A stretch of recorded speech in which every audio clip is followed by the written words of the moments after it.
तो कैसे हैं आप सभी। मैं उम्मीद करता हूं कि आप सभी बहुत अच्छे होंगे और अच्छे होने भी चाहिए।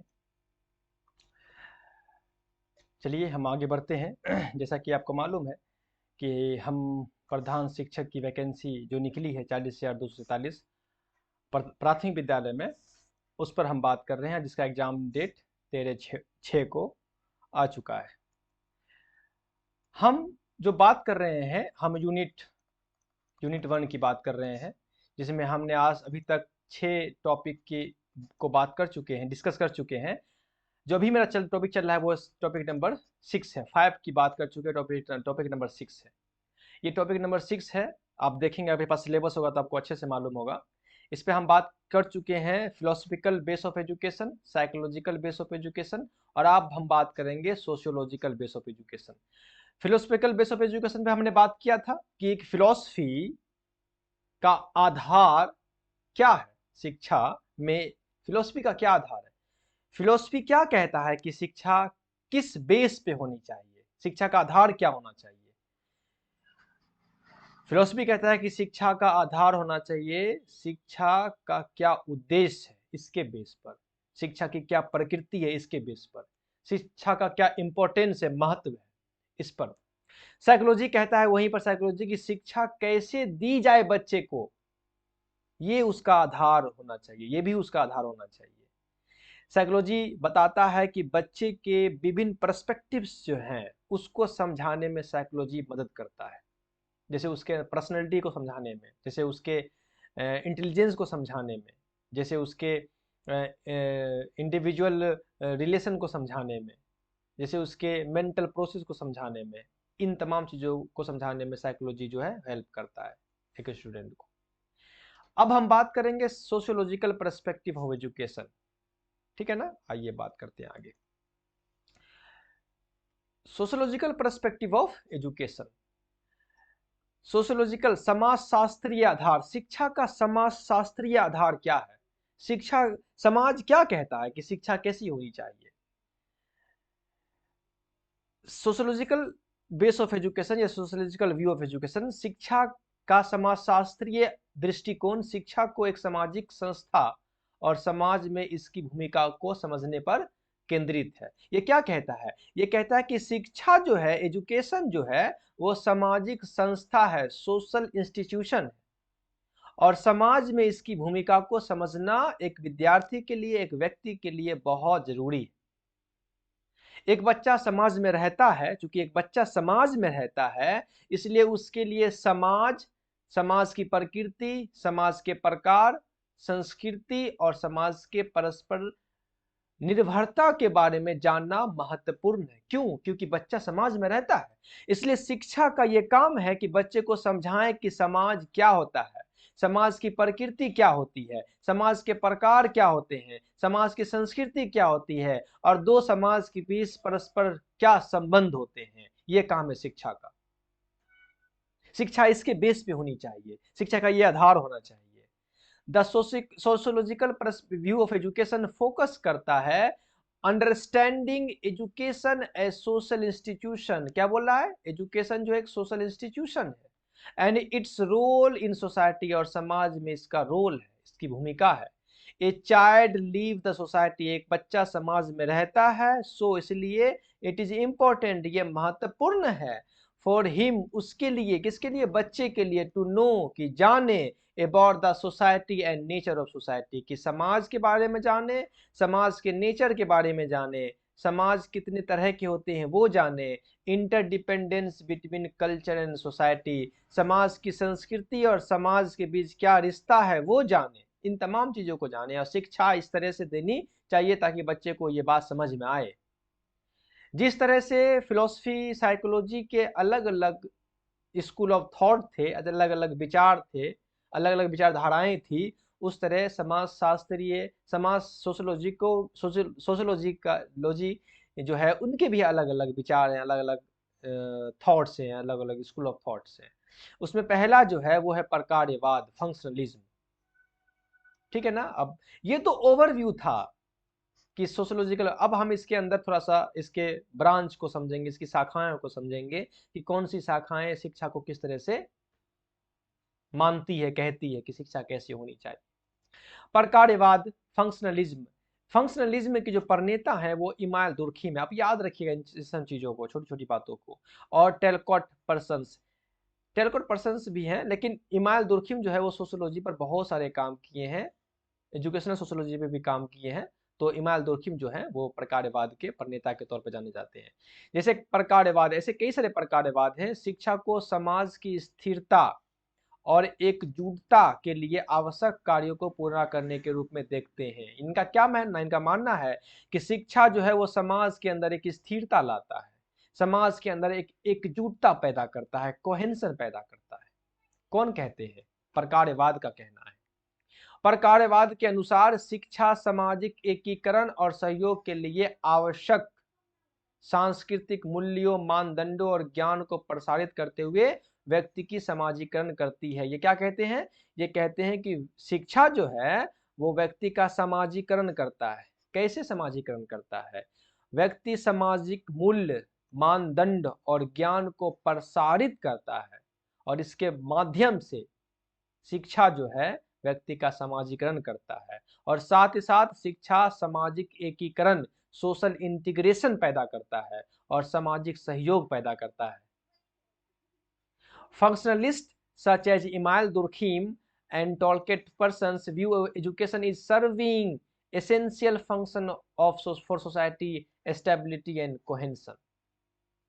According to functionalism, education socialised individual, education जो है एक इंडिविजुअल को सोशलाइज्ड करता है, सामाजिकृत करता है।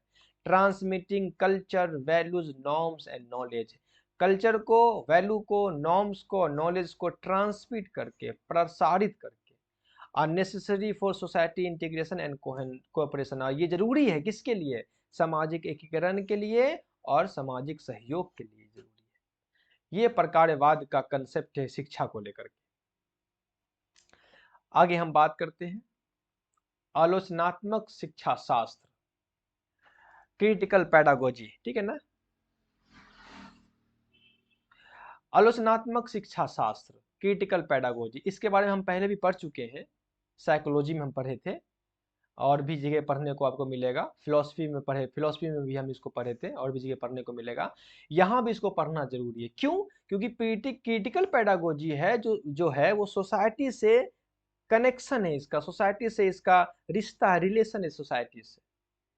किस तरह के रिलेशन है वो आप पहले भी समझे होंगे, अभी पढ़ेंगे तो भी समझेंगे। इसलिए इसको जब सोशोलॉजिकल पर्सपेक्टिव ऑफ एजुकेशन पढ़ना होता है तब यहाँ भी इसको समझना जरूरी होता है, क्योंकि आप पहले भी समझ चुके हैं लेकिन यहाँ भी थोड़ा सा देख चुके हैं। देखिए, पाउलो फ्रेरी, जैसे कि आप जानते हैं कि क्रिटिकल पेडागोजी के जो प्रणेता है वो पाउलो फ्रेरी के काम को प्रभावित आलोचनात्मक शिक्षा शास्त्र दमनकारी संरचनाओं को चुनौती देने, सामाजिक न्याय को बढ़ावा देने में शिक्षा की भूमिका पर जोर देता है। ये क्या कहता है? ये कहता है कि शिक्षा की भूमिका होनी चाहिए, क्या क्या भूमिका होनी चाहिए? जो सामाजिक न्याय है उसको बढ़ावा दे। शिक्षा का ये काम है कि सामाजिक न्याय को बढ़ावा दे, प्लस समाज में जो दमनकारी संरचनाएं हैं, जो पावर है, जो जो समाज में ऐसे पावर है जो समाज के लोगों को ऑपरेस करते हैं, दबाते हैं, दमन करते हैं, उनको वो चैलेंज करे, चुनौती करे। शिक्षा ऐसी होनी चाहिए। आलोचनात्मक शिक्षा शास्त्र का उद्देश्य है आलोचनात्मक चेतना को बढ़ावा देना। इनका काम, इनका कहना है कि बच्चे के अंदर आलोचनात्मक क्रिटिकल थिंकिंग को प्रमोट किया जाए, संवाद, कम्युनिकेशन की भावना पैदा की जाए और छात्रों को सामाजिक असमानताओं का आलोचनात्मक विश्लेषण और परिवर्तन के लिए प्रोत्साहित करना चाहिए। छात्रों को मोटिवेट करना चाहिए, प्रमोट करना चाहिए। क्यों? ताकि वो आलोचनात्मक चेतना उसके अंदर पैदा हो सके, संवाद की भावना पैदा हो सके और सामाजिक असमानता है, समानता जो है उसको वो चैलेंज कर सके, उसका विश्लेषण कर सके। और साथ ही साथ जो हाशिए पर रहने वाले समूह जो है उसको सशक्त बनाना शिक्षा का काम है। हाशिए पर रहने वाले समूह मतलब जो मार्जिनलाइज सेक्शन है, जिसके बारे में हम पहले पढ़ चुके हैं। मार्जिनलाइज सेक्शन, जो अपेक्षित वर्ग के लोग हैं, उनको सशक्त बनाना शिक्षा का काम है। क्यों? इससे क्या होगा? इससे समाज में समानता पैदा होगी, समाज में विविधता का एक रिस्पेक्ट पैदा होगा, समावेशन की भावना पैदा होगी लोगों के अंदर। ठीक है ना? Critical pedagogy is influenced by work Paulo Freire emphasize, ये जोर देता है, the role of education in challenging oppressive structure and promoting social justice। ये चैलेंज करता है किनको? ऑपरेसिव स्ट्रक्चर, जो समाज में दमनकारी भावना है उसको चैलेंज करता है और प्रमोट करता है सोशल जस्टिस को। क्रिटिकल पेडागोजी का मकसद है, एम है, क्या है? एम्पावर करना मार्जिनलाइज्ड ग्रुप को, जो ग्रुप हाशिए पर हैं, जो समाज, उनको एम्पावर करना और क्रिटिकल कॉन्शियसनेस पैदा करना, फोस्टरिंग करना डायलॉग को एंड इनकरेज करना स्टूडेंट को क्रिटिकल एनालाइज करने के लिए एंड ट्रांसमिट करना social inequalities. It is emphasize participatory and democratic educational practice। ये लोकतांत्रिक एजुकेशन प्रैक्टिस पे की बात करता है, लोकतांत्रिक एजुकेशनल प्रैक्टिस की बात करता है कि समाज में शिक्षा का मकसद है बच्चे के अंदर लोकतांत्रिक भावना पैदा करना। इससे क्या होगा? बच्चे के अंदर प्रमोट होगा इक्विटी, समानता, डाइवर्सिटी और इंक्लूजन की भावना बच्चे के अंदर पैदा होगा। ये है शिक्षा का काम। ये कौन कहता है? क्रिटिकल पेडागोजी कहता है, आलोचनात्मक शिक्षा शास्त्र कहते हैं, पाउलो फ्रेडी कहते हैं। ठीक है ना। संघर्ष सिद्धांत, आइए इसको समझते हैं। संघर्ष सिद्धांत, कन्फ्लिक्ट थ्योरी। कन्फ्लिक्ट थ्योरी जो है उसका बहुत रिलेशन जो है वो क्रिटिकल पेडागोजी से है। क्रिटिकल पेडागोजी जो है कन्फ्लिक्ट थ्योरी से काफी प्रभावित है। दोनों का कंसेप्ट लगभग मेल खाता है, लेकिन थोड़ा सा डिफरेंस आता है दोनों में। आइए, कन्फ्लिक्ट थ्योरी जो है इसके जो प्रणेता है वो कार्ल मार्क्स है और पियरे बोर्डी है। अच्छा, इसके खास तौर से इसके प्रणेता जो है वो कार्ल मार्क्स है। इस बात को समझिएगा, कार्ल मार्क्स इसके प्रणेता। ये सब चीज को नोट करने वाली है, समझने वाली बात है। जैसे संघर्ष सिद्धांतकार जो है सामाजिक असमानताओं को बनाए रखने और मौजूदा शक्ति संरचना को पुनः उत्पन्न करने में शिक्षा की भूमिका पर जोर देता है। इनका तो सीधे कहना है, जो शिक्षा है, जो समाज में जो असमानताएं हैं और समाज में जो शक्ति संरचना है, जो पावर समाज के ऊपर चढ़ा हुआ है, वो शिक्षा के जरिए चढ़ा हुआ है। शिक्षा ही उसको प्रमोट करता है। शिक्षा के वजह से समाज में असमानताएं हैं, सीधी बात ये कहता है।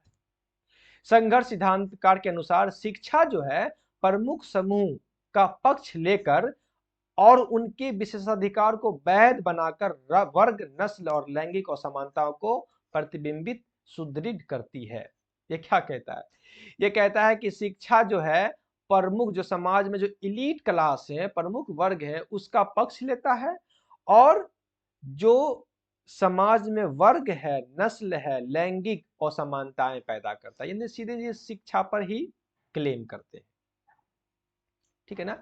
Conflict theories like Karl Marx and Pierre Bourdieu emphasise, जोर देता है, role of education in perpetuating social inequalities and reproducing existing power structure. According to conflict theory के हिसाब से एजुकेशन रिफ्लेक्ट करता है reinforce class, race, gender inequalities by favouring the dominant group. जो dominant group है समाज में, उस डोमिनेंट ग्रुप को फेवर करता है, जिसकी वजह से समाज में क्लास, रेस, जेंडर की वजह से इनइक्वालिटीज पैदा होती है। ठीक है ना। तो ये है संघर्ष सिद्धांत के अनुसार, कन्फ्लिक्ट थ्योरी के अनुसार। आगे देखते हैं। आगे एक और थ्योरी है जो है नारीवादी सिद्धांत। इसके बारे में भी हम पढ़ चुके हैं, लेकिन जब हम सोशियोलॉजिकल पर्सपेक्टिव ऑफ एजुकेशन पढ़ते हैं तो यहाँ भी हमको इसको देखना पड़ता है। Feminist theory. फेमिनिस्ट थ्योरी के बारे में हमने पहले बात कर चुके हैं कि दरअसल फेमिनिस्ट थ्योरी जो है वो डोरोथी स्मिथ इसके प्रणेता माने जाते हैं। डोरोथी स्मिथ, और भी है वेल हॉक्स और भी जैसे नारीवादी विद्वान है, लेकिन डोरोथी स्मिथ इसको प्रणेता माने जाते हैं। ये एक मुद्दे बात करता है, वो बात करता है लैंगिक समानता की बात करता है, यानी समाज में लैंगिक समानता को बढ़ावा मिलना चाहिए। जेंडर प्रमोट जेंडर इक्वलिटी के बारे में बात करती है ये। बस समाज में जेंडर इक्वलिटी, समानता के बारे में बात करती है। ये मोटे तौर पर अगर बात समझना है तो यही बात है नारीवादी सिद्धांत के अनुसार। कहती है ये कि लिंग शैक्षणिक अनुभवों और अवसरों को कैसे आकार देता है। ये कहते हैं कि जेंडर जो है, जेंडर वो शैक्षणिक अनुभवों और अवसरों को एक शेप देता है, एक आकार देता है। शिक्षा पर नारीवादी दृष्टिकोण शैक्षणिक संस्थानों के भीतर शक्ति, विशेषाधिकार और भेदभाव की लैंगिक गतिशीलता को उजागर करता है। ये क्या कहती है? ये कहती है शैक्षणिक संस्थानों के भीतर जो इंस्टीट्यूशन है उसके अंदर लैंगिक गतिशीलता शिक्षा जो है वो लैंगिक गतिशीलता के भेदभाव को उजागर करती है शिक्षा समाज इसके अंदर, किसके अंदर, इंस्टीट्यूशन के अंदर। इसीलिए शिक्षा देना है हमें और इस बेस पे देना है कि ताकि बच्चे लैंगिक समानता को बढ़ावा दे सके, तमाम जेंडर को, हर जेंडर को एक सम्मान की दृष्टि से, एक इक्वलिटी की दृष्टि से देख सके। तो इस तरह से हमारा ये sociological perspective of education and होता है यहाँ पर। हम फिर बात करेंगे इसके रिलेटेड कुछ क्वेश्चन से, ताकि आपको समझ में आ जाए और अच्छे तरीके से। नेक्स्ट वीडियो में इससे रिलेटेड टॉपिक पे बात करेंगे, क्वेश्चन पे, ताकि आपको ये टॉपिक और अच्छे से समझ में आ जाए। तब तक के लिए अपना ख्याल रखिए, पढ़ते रहिए, सुनते रहिए और हो सके तो दोस्तों से शेयर करते रहिए। फिर मिलते हैं नेक्स्ट वीडियो में। Okay, bye.